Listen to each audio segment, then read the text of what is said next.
Mən vəzifəli biri deyiləm. Kiməsə söz keçirtməyə hər hansı bir səlahiyyətim yoxdur. Kənddə doğulmuşam, kənddə böyümüşəm. Nə öz savadımla, nə öz biliyimlə, nə bacarığımla heç vaxt öyünməmişəm. Baxın, bu kol-kosun içində bu otu biçərkən öz vətənimin, öz millətimin, balalarının gələcəyini düşünən bir insanam. Ürəyim rahat durmur, beynim rahat durmur.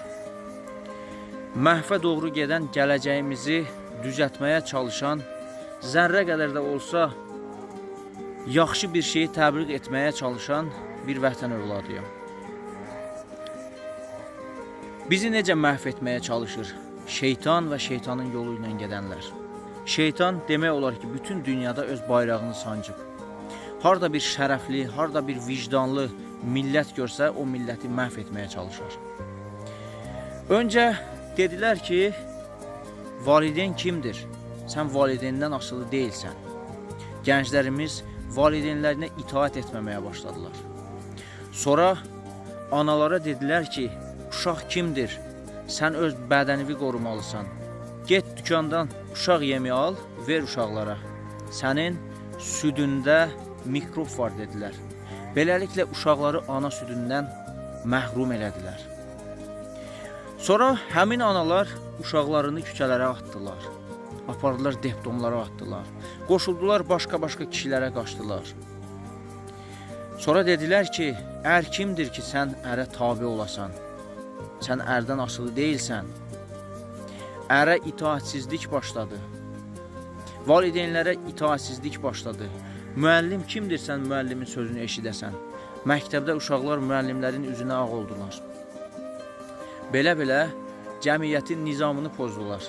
Amma sən azadsan deyən kim idi? Şeytan idi. İşin başından sən azadsan deyərək, sən heç kimdən asılı deyilsən deyərək, şeytan səni öz ovucunun içinə almağa başladı. Səni idarə etməyə başladı.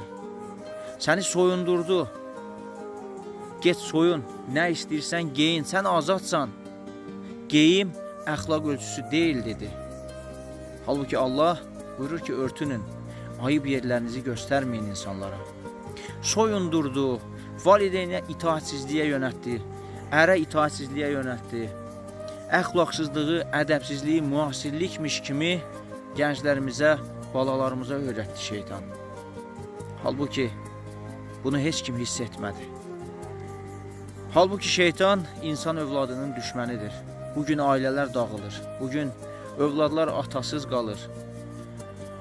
Ata sevgisinə, ata qayğısına həssət qalırlar. Çox da aliment alıb yaşayırlar. O övladların ahı bir gün sizləri tutacaq.